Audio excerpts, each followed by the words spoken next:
नमस्कार, मैं हूं आपके साथ ऋतिका अवाना। बांग्लादेश में अल्पसंख्यकों के खिलाफ क्या अब यह धरती नर्क बन चुकी है। नरसंदी से आई एक खौफनाक खबर ने पूरी इंसानियत को झंझोड़ कर रख दिया है। वहां एक और हिंदू बेटे मणि चक्रवर्ती के बीच बाजार में गला रेंद कर बेरहमी से हत्या कर दी गई। हैरानी की बात तो यह है कि पिछले 18 दिनों में 6 हिंदुओं को चुन चुन कर मौत के घाट उतार दिया गया है और ये सिलसिला रुकने का नाम नहीं ले रहा।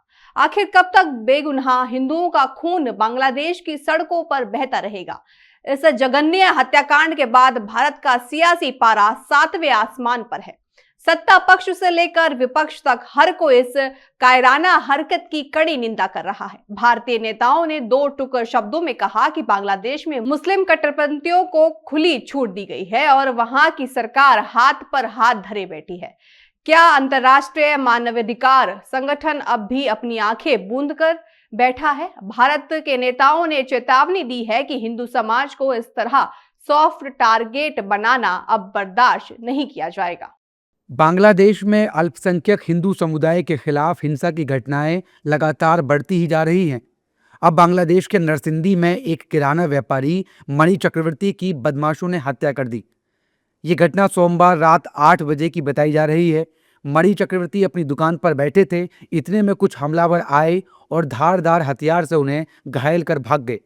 अस्पताल जाते वक्त उन्होंने दम तोड़ दिया। अब इस घटना के बाद भारत में राजनीति शुरू हो गई है।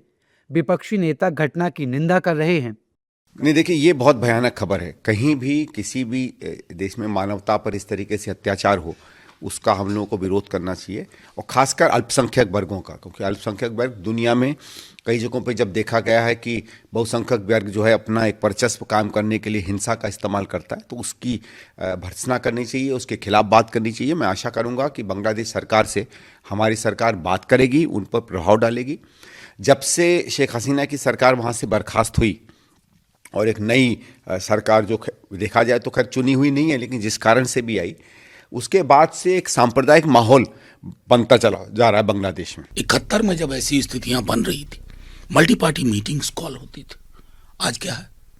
आज तो जब प्राइम मिनिस्टर के बारे में ऊंची टिप्पणी अमेरिका में होती है, भारत के प्रधानमंत्री हैं, तब भी शून्य, सन्नाटा, कोई चर्चा नहीं।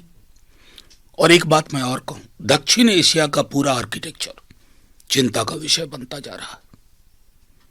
हम सारे मुल्क अपना रिपोर्ट कार्ड देखने में असमर्थ, हम कैसा व्यवहार कर रहे हैं। जबकि एनडीए नेता भी बांग्लादेशी सरकार पर हमलावर हैं और भारत सरकार से बांग्लादेश में हिंदुओं की सुरक्षा के लिए उचित प्रबंध करने की मांग कर रहे हैं।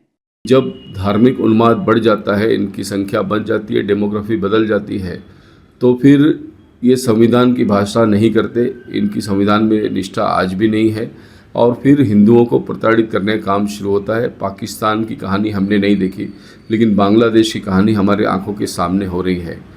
वैसे तो बांग्लादेश की औकात नहीं होनी चाहिए कि हिंदुओं को प्रताड़ित करे, लेकिन जब इस्लाम बढ़ जाता है तो इस प्रकार की घटनाएं को अंजाम देना आम बात हो जाती है।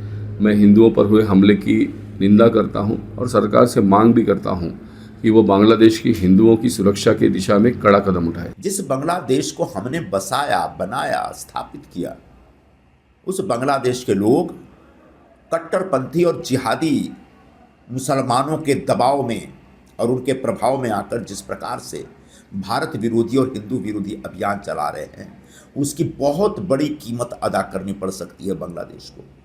मैं बांग्लादेश की सरकार से गुजारिश करूंगा कि जितना जल्दी हो अपने देश के कट्टरपंथी और जिहादी संगठनों के ऊपर नियंत्रण स्थापित करें, और अगर इन पर नियंत्रण स्थापित नहीं कर पाएंगे तो आने वाले दिनों में भारत सरकार को दखलंदाजी करनी पड़ेगी, जो कि शायद आपको अच्छा नहीं लगेगा।